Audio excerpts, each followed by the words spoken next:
चलो guys next episode के start से पहले आप लोग मेरे चैनल को सब्सक्राइब कर देंगे। इससे आप नेक्स्ट एपिसोड को स्टार्ट करते हैं। हेयोंग जो बैठ कर सोची होती है कि ये सब किमजी ने किया होगा। जो भी मैं उसके साथ बुरा करती थी, उसके शीशे वगैरह को गंदा कर देती थी, उसी वजह से उसने मुझसे फेक मैरिज भी की होगी और मुझसे रिवेंज भी लिया होगा। ये सब वो खुद ही अपने आप से स्टोरी बनाकर सोची होती है कि एक दिन वो मुझे मार देगा और गुड बाय बोल देगा। पर अभी ये सोच रही होती है इतने टाइम में किमजी आ जाता है, जो आकर बताता है कि मैं इसका हस्बैंड हूँ। ये तो बिल्कुल शॉक में गई होती है, तो इसे आवाज देकर पूछा जाता है कि जैसा मिस्टर किमजी कह रहे हैं कि क्या बात सच है, क्या आप दोनों हस्बैंड वाइफ हो। अब ये सब देखकर तो आयरन भी शॉक होती है और आयरन से कहा जाता है कि क्या आपने बैकग्राउंड का पता नहीं लगवाया था कि ये कौन है, क्या है, आपस में इनका क्या रिलेशनशिप है। तो वह कहती है कि ऐसा कुछ भी पता नहीं चला था। तो किमजी खुद बताता है कि मुझे जब यहाँ से जॉब ऑफर हुई तो मैंने सोचा कि मुझे इस अपॉर्चुनिटी को हाथ से नहीं जाने देना चाहिए। मैंने अपनी वाइफ को भी ये बात नहीं बताई थी और यहाँ पर जॉब करने के लिए आ गया। तो वो कहने लगते हैं कि अचानक से ये स्पीच देने के लिए भी पहुंच गई थी। आयरन आकर बताते हैं कि वो तो इमरजेंसी में मैं इन्हें अपने साथ लेकर गई थी, वरना इन्हें तो पता भी नहीं था। अब उसने इस बात को कवर कर लिया था और फिर कहा जाता है कि ये कोई बॉस और एम्प्लॉय की लड़ाई नहीं थी, बल्कि कपल की लड़ाई थी। और ये भी कहा जा रहा होता है कि तुमने तो बहुत ही अच्छे से हर चीज को संभाला हुआ था, बल्कि तुम्हारे पास कस्टमर्स भी ज्यादा आ रहे थे। किमजी के बारे में वो ये लोग बात कर रहे होते हैं और इसी वजह से तुम्हें इसी डिपार्टमेंट में भेज दिया गया। किमजी को तो ऐसा कुछ भी पता नहीं होता। वो तो हैरान होकर हेयोंग को देख रहा होता और हेयोंग तो उसे एक भी लफ्ज बोलने नहीं देती, बल्कि उसका हाथ पकड़कर हनी बोल देती है जैसे वो कुछ बोलने वाला होता है, जिसकी वजह से वो वहीं पर बिल्कुल चुप हो गया था और बस चुप करके उसे देख रहा होता है। और इधर नामियन दिखाई जाती है जो अपने बचपन का एक ट्रॉमा देख रही होती है, जिसमें उसके डैड उसको आवाजें दे रहे होते हैं। ये अलमारी में शायद चुप कर बैठी हुई थी। जैसे उसके डैड अलमारी खोलते तो ये सामने होते हैं। ये अपने डैड को देखकर डर जाती है और इसी में उसकी आंख भी खुल जाती है और डरकर जब उठती है तो इधर उधर देखती है कि कोई भी नहीं है और हॉस्पिटल में वो पहुंची हुई है। पर उसे याद आता है कि वो तो बॉक्यू को देख रही थी जो मरने वाला था और उसे देखकर ये बेहोश हो गई थी। पर जैसे नीचे देखती है तो बॉक्यू लेटा हुआ था। उसे देखकर ये काफी ज्यादा डर जाती, तो वो फौरन से उठकर उसे कहता है कि मैं वही हूँ तुम्हारा हेटर, जिससे वो थोड़ी सुकून में आती है। ये उसे पूछती है कि क्या तुम मरे नहीं, तो वो कहता है कि तुम्हें डिसअपॉइंटमेंट हुई होगी मुझे देखकर, पर मैं बिल्कुल ठीक हूँ और मुझे समझ भी नहीं आ रहा था कि मैं आपकी फैमिली से कॉन्टेक्ट कैसे करूँ और ना ही मैं किसी से कॉन्टेक्ट कर पाया। तो मुझे होटल से ज्यादा हॉस्पिटल का रूम ज्यादा अच्छा लगा, इसलिए मैंने आपके लिए रूम बुक करवा दिया। तो वो उससे पूछते हैं कि कितने पैसे लगे, मैं तुम्हें तुम्हारे पैसे वापस करूंगी, तुम इसे सेटलमेंट में काउंट ना करो। तो वह कहता है कि मेरा ऐसा कोई इरादा नहीं है, हॉस्पिटल की फी मुझे ही देने दे, जो भी यहाँ का खर्चा वगैरह हुआ है। पर वो साफ मना कर देती है कि नहीं मुझे पैसे बताओ, मैं सारे पैसे तो मैं वापस करूंगी। और वो जब पैसे बताता है तो वो 1 लाख वॉन से भी ऊपर के पैसे होते हैं, जिसे सुनकर पहले वो शौक हो जाती कि क्या एक रात के इतने पैसे बन गए। तो वह कहता है कि हाँ, क्योंकि मैंने आपके लिए VIP रूम बुक करवाया था, इसीलिए इतने पैसे हो गए। पर ये अभी भी कहती है कि हाँ मैं पैसे दे दूंगी। फिर वो कहता है कि डॉक्टर ने बोला। तो वह कहती है कि डॉक्टर ने क्या बोला। तो बताता है कि नींद ना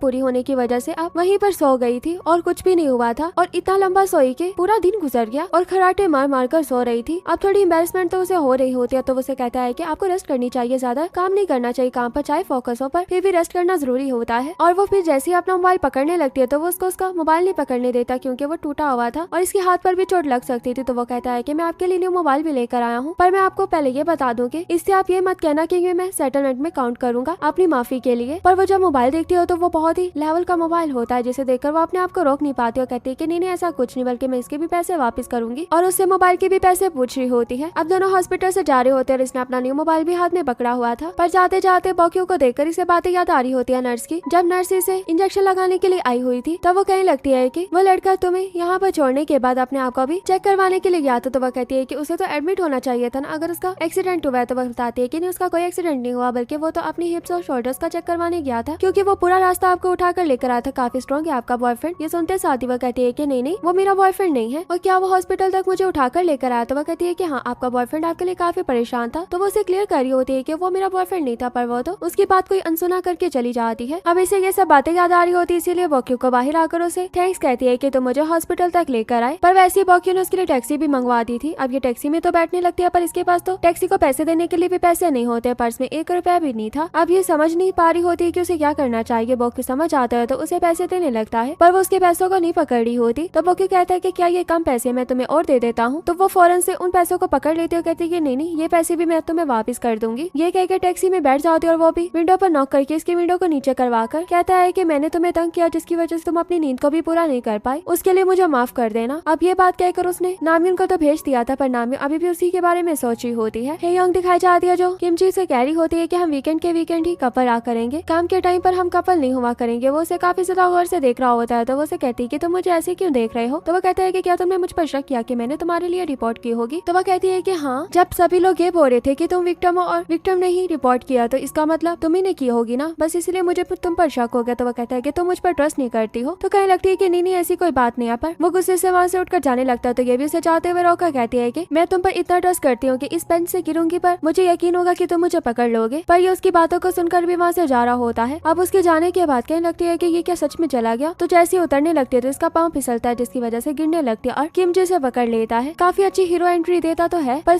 काफी टाइम इसे पकड़ने के बाद कहता है कि क्या तुम मेरी स्ट्रेंथ का टेस्ट ले रही हो। तो कहने लगती है कि दोनों तुमने पास कर लिए हैं। अब ये भी उसके थम्स अप को देखकर खुश हो जाता है। अब दोनों ही कंपनी पहुंच जाते हैं पर इन्होंने सोच लिया था कि सब लोगों का मुंह तोड़कर जवाब देंगे, जो भी कोई क्वेश्चन करेगा उन्हीं को उन्हीं के क्वेश्चन में कंफ्यूज कर देंगे। अब एक एक करके सभी लोग इनसे क्वेश्चन करने के लिए आ रहे होते हैं और बहुत ही अच्छे से उनका आंस दोनों उनकी आंखों में आंखें डालकर दे रहे होते हैं, जैसे उन्हें इस बात से जरा भी फर्क ना पड़ता हो। और ये भी कहा जा रहा होता है कि किमची की टीम को चेंज कर दिया जाएगा। तो वो कहती है कि जब तक वो यहाँ पर है तब तक तो काम करेगा ना, जब टीम चेंज कर दी जाएगी तो वो दूसरी टीम में जाकर काम कर लेगा, इसमें क्या इशू है। अब हेयोंग की जो फ्रेंड डोंग होती है वो उसको एक साइड में ले आती है, वहाँ पर आकर उससे पूछने लगती है कि ये सब क्या चल रहा है। बोग्योन ने रिजाइन कर दिया है पर तुमने ये नोट किया है कि उसके नेम का स्टार्ट भी बॉक्स से होता है और हमारा जो चेयरमैन है उनका स्टार्ट भी बॉक्स से होता है और जो हमारे सीईओ है उसका नेम भी बोग्यो है। तो ऐसा नहीं लगता कि ये उन्हीं का बेटा हो। अब ये भी सोचकर काफी ज्यादा शौक होती है कि ये तो सच हो सकता है वो निप्पो बेबी है। और इधर नामिया दिखाई जाती है जो बैठकर प्लस कर रही होती है कि उसके कितने पैसे अकाउंट से जाने होंगे और उसके 3 लाख से भी ऊपर के होते हैं, जो सब कुछ कैलकुलेशन करने के बाद सर पकड़ कर बैठी होती है और कहीं लगती है कि ये कोई रिच फैमिली का बच्चा है जो पैसे आराम से लगाई जा रहा था। बोग्यो जब घर पर आता है तो उसकी मामा से रोकर पूछती है कि क्या बना, उसने क्या तुम्हें माफ कर दिया या नहीं किया। तो वह कहता है कि बात तो करके आया, क्या पता वो माफ भी कर दे, क्या पता वो मुझे कोर्ट तक भी ले जाए, अगर ले भी जाती हो तो मैं चला जाऊंगा। ये सुनते उसकी मम गुस्सा हो जाती है कि ऐसा नहीं हो सकता, बल्कि अब मैं उसे बताऊंगी कि मैं क्या चीज हूँ। तो वो कहता है कि आप भी तो उसके नॉवेल्स वगैरह पढ़ती है ना, आपको भी उसका नॉवल पढ़ना अच्छा लगता है। तो वह कहती है कि हाँ मैं पढ़ती थी पर मेरे बेटे से बढ़कर कोई भी चीज नहीं है, उसने तुम पर सू किया तो किया कैसे। उसकी मॉम उसे ये कहने के बाद जब चली जाती है तो इसको नामियन का मैसेज आता है जिससे कहती है कि मैंने तुम्हें माफ कर दिया हर चीज, अब तुम पर सू नहीं करूंगी, बल्कि एक शर्त है मेरी। ये मैसेज पढ़ते साथ ही वो अपनी मॉम को बताने के लिए भागता है कि मॉम उसने मुझे माफ कर दिया। और हेयोंग जो किमजी के साथ होती है उसे पूछने लगती है कि मैं कैसी लग रही हूँ। तो वह कहता है कि प्रीटी लग रही हो। तो वह कहती है कि मैंने तुमसे ये नहीं पूछा बल्कि क्या ऐसा लग रहा है कि मैं इमोशनल हूँ। तो वह कहता है कि नहीं ऐसा बिल्कुल भी नहीं लग रहा। तो वह कहती है कि आज तो मैंने अपनी आईब्रोज भी अच्छी बनाई थी कि मैं इमोशनल टाइप लगूं, पर ऐसा क्यों नहीं लग रहा, क्योंकि वो दोनों ही उस एम्प्लॉय के घर के बाहर आए हुए थे जो उसने रिजाइन कर दिया था और बॉग की मॉम उसको मार मार कर बाहर लेकर आ रही होती है पर वो आने को तैयार नहीं था। जैसे ही उसकी मॉम को किमजी नजर आता है वो तो उसे देखते ही खुश हो जाती है और कहने लगती है कि इसने मुझे बताया कि तुम्हारी शादी हुई है। तो वह कहता है कि हाँ, जिससे पता लगता है कि उसकी मॉम किमजी को ऑलरेडी पहले से जानती थी और बहुत अच्छे से किमजी से बात करी थी, जबकि बॉग की अन्य ने इन दोनों को पहचानने से भी इनकार कर दिया था कि तुम लोग कौन हो। और वहाँ से भागने लगता है। किमजी उसके पीछे पीछे भाग रहा होता है कि मैं तुम्हारे लिए कुछ लेकर आया। पीछे बॉगी उनकी मॉम रह जाती और हेयोंग रह जाती है। हेयोंग से पूछने लगती है कि क्या तुम किमजी की वाइफ हो। तो वो बताती है कि जी मैं उसकी वाइफ हूँ। तो वो बताती है कि वो अक्सर मेरे घर पर 2-3 बार खाने के लिए आया हुआ है, क्या तुम उसे घर का खाना बनाकर नहीं देती, क्योंकि जब भी उसने मेरे हाथ का खाना खाया तभी उसने बोला है कि बहुत टाइम हो गया मैंने घर का खाना नहीं खाया था, क्या हमेशा उसे बाहर का ही खाना खाना पड़ता है। तो ये बात सुनकर उसे काफी शर्मिंदगी फील होती है, पर यहाँ पर वो क्या ही बोल सकती थी, बिल्कुल चुप करके उनकी बातों को सुन रही होती है। वैसे ही बॉग किमजी से गिफ्ट लेकर भागते हुए अपनी मॉम की तरफ आ रहा होता है कि देखो मॉम ये मेरे लिए कितना अच्छा गिफ्ट लेकर आया है। और वापिस से उनकी सुलह हो चुकी थी और वह वापिस से कंपनी में आने के लिए भी तैयार हो गया था, क्योंकि बॉग की मॉम ने पहले से ही बोल दिया था कि ये काम पर वापिस आएगा। अब हेयोंग और किमजी तो दोनों साथ में जा रहे होते तो वो उसे कहने लगती है कि मैं इतनी नर्वस क्यों हो रही थी और उससे डर क्यों रही थी, मुझे पता होता कि वो तो तुम्हारा बेस्ट फ्रेंड है तो कभी भी न डरती। और फिर उसे याद आता है कि बॉग की मॉम ने क्या बोला था खाने को लेकर, और उसे कहने लगती है कि क्या तुम उनके घर पर खाने के लिए जाते तो कहते थे कि मुझे घर का खाना नहीं मिलता, अब मैं तुम्हें ब्रेकफास्ट कैसे बना कर दूं, मुझे खुद भी काम करना होता है, काम करने के बाद मैं क्या तुम्हें भी खाना बना कर दिया करूँ और तुम्हें भेजा करूँ। तो वो उसे कहता है कि नहीं इस चीज की जरूरत नहीं है। अब हेयोंग को ये भी पता लग चुका था कि ये किसी भी बॉग फैमिली से नहीं है बल्कि आर्मी पर्सन है, और जैसा उसने उसके बारे में सोचा था वैसा कुछ भी नहीं है। और किमजी जो हेयोंग की बातें सुन रहा होता है तो उसको उसी पर्सन की बातें याद आ रही होती जिसने उसे यहाँ पर जॉब करने का बोला था। वैसे हेयोंग के पेट से आवाज आती है तो ये आवाज सुनकर वो कहता है कि चलो हम पहले कुछ खा लेते हैं, पर वो कहती है कि नहीं मुझे घर जाकर रेस्ट करनी है तो मैं चलती हूँ। ये कहकर जाने लगती है तो वो उसे कहता है कि कल हम वापिस से कपल की तरह कंपनी में मिलेंगे। तो वो कहती है कि ठीक है। ये कहकर वो जाने तो लगती है बस से, पर उसे याद आता है कि किमजी के पास तो वो वाली वेडिंग रिंग भी नहीं है। यही सोचकर फौरन से उस स्टोर में पहुंच जाती जहाँ पर उसने 3 मंथ पहले वो वाली रिंग रेंट पर ली थी। अब वहाँ पर जाकर अपना नेम बताती है कि मुझे वही वाली रिंग वापस चाहिए। तो वो जब लिस्ट में चेक करती है तो बताती है कि वो जो पर्सन रिंग देने के लिए आया था उसने उस रिंग को खरीद लिया था और ले गया था। अब ये बात सुनकर तो वो काफी ज्यादा शौक होती क्योंकि उसे पता था कि वो रिंग किसी और ने नहीं बल्कि किमजी ने ही ली होगी। और इधर किमजी दिखा जाता है जो घर पर आने के बाद उस रिंग को पहन लेता और जैसे अपने रूम से बाहर आता है तो उस पर्सन को देखकर डर जाता है। कहीं लगता है कि तुम कहाँ से अचानक से आ गए। तो कहता है कि मैं कभी बता कर नहीं आता। तो वह कहता है कि ठीक है बता कर ना हो, पर तुम तो फ्रंट डोर से आकर बैठ गए। तो वो उसे कहता है कि तुम यहाँ के एक ही रूम का यूज करते हो, दूसरा रूम खाली रखना अच्छी बात नहीं होती, और तुम्हारी शादी कब से हुई है इस बात का किमजी उसे कोई भी आंसर नहीं दे रहा होता। तो वह कहता है कि ऐसा तुम दोनों की शादी शादी में क्या हुआ है जो तुम दोनों इकट्ठे नहीं रह रहे बल्कि एक दूसरे से दूर रह रहे हो, क्या डिवोर्स हो गया है? किमची अभी भी उसे कुछ नहीं बोला होता तो वो उसे कहता है कि अगर तुम उसे पीछे छुड़वाना चाहते हो तो मैं तुम्हारी हेल्प कर सकता हूँ। ये सुनते साथ ही वो उसे कहता है कि ये मत भूलना कि वो मेरी वाइफ है। उसकी ये बात सुनकर वो स्माइल करता है और जैसे ही वहाँ से जाने लगता है तो किमची उसे रोकर कहता है कि ये सब तुम कहीं चेयरमैन बॉगी होके कहने पर तो नहीं कर रहे। उसकी बात सुनकर वो कहता है कि नहीं, तुम्हारे माइंड में ये ख्याल कैसे आया? उसकी ये बात सुनकर कहता है कि तुमने गलत क्वेश्चन पूछा, तुम्हें मुझसे कोई और क्वेश्चन करना चाहिए था, पर खैर जो मेरे माइंड में था मैंने बोल दिया। ये कहकर वो वहाँ से चला जाता। अब उसके जाने के बाद ये भी किसी को कॉल करता कहता है कि चेयरमैन आप पर उसे शक हो गया है। हे यंग दिखाई जाती जो कंपनी में आती है तो सबसे पहले उसकी फ्रेंड उसके पास आती है और पूछती है कि तुम दोनों साथ में क्यों नहीं आए? तो वो कहती है कि वो कन्वीनियंस स्टोर में रुक गया था। तो वो कहती है कि वो तो यहाँ पर तुमसे भी पहले पहुंच चुका है। ये कहकर उसे दिखाने लगते हो तो ये देखते ही वो कहती है कि असल में मैं कन्वीनियंस स्टोर में रुक गई थी और वो मुझसे पहले आ गया। तो कहती है ठीक है पर सब लोगों को जब पता लग ही गया तो तुम दोनों को साथ में आना चाहिए। अब ये बात कहकर रंग तो वहाँ से चली जाती और उसके जाने के बाद ये भी किमची के पास आ जाती और उसके हाथ में वेडिंग रिंग को देखकर कहने लगती है कि ये तो कहता है कि हाँ मैंने वापस स्टोर में जाकर रेंट पर ले ली। क्यों, क्या हुआ? तुम्हें ऐसा लग रहा है कि कोई तुम्हें वॉच या फॉलो कर रहा है? तो वो कहती है कि हाँ। वो कहती है कि सब लोगों को ये थोड़ा वियर्ड लग रहा है क्योंकि हम दोनों कपल होने के बावजूद अलग अलग आए हैं। तो वो कहता है कि चलो ठीक है मैं तुमसे अब पिछले स्टॉप पर मिल लिया करूंगा। तो वह कहती है कि नहीं ऐसा नहीं, तुम मेरे घर पर आना करना। तो वह कहता है कि रोज सुबह आया करूँ। तो कहती है कि हाँ वैसे लिफ्ट आ जाती तो लिफ्ट में कोई और नहीं होता बल्कि आनियो और आयरिन होते हैं। अब उन दोनों को देखकर ये दोनों भी लिफ्ट में आ जाते और आनियो उससे नाइट को लेकर क्वेश्चन कर रहा होता है जिस पर वो बहुत ही ओपन माइंडेड होकर कहने लगते हैं कि तुम मुझसे ये पूछना चाह रहे होगे कल रात हम दोनों अच्छे से इंटीमेट हो पाए या नहीं हो पाए? आयरिन कहने लगती है कि नहीं ऐसी कोई बात नहीं, आप लोग इसकी बात को एक कान से सुनकर दूसरे कान से निकाल भी सकते हो। और ये ट्रेडिशन टाइप की बात कर रहा था तो वो किमची भी पूछने लगता है कि ट्रेडिशन। तो वो उसे समझाने लगती है कि ये थोड़ा अलग तरह का ट्रेडिशन होता है। मुझे लगता है कि अब ऐसा कोई ट्रेडिशन जिंदा नहीं रहा। पर खैर उन दोनों की बातें सुनने के बाद ये दोनों तो अपने काम के लिए आ जाते हैं जहाँ पर हे योंग तो अपने ऑफिस की तरफ चली जाती और किमची अपने बाकी कोलीग्स के साथ बैठ जाता है और वो लोग इससे कहने लगते हैं कि अब तुम पर है हे योंग का मूड, क्या वो ठीक रहती है या नहीं रहती। अब इसके माइंड में भी काफी अलग अलग से ख्याल आ रहे होते हैं और यहीं पर हमारा ये पार्ट भी एंड हो जाता है। वीडियो अच्छी लगी तो वीडियो को लाइक करना।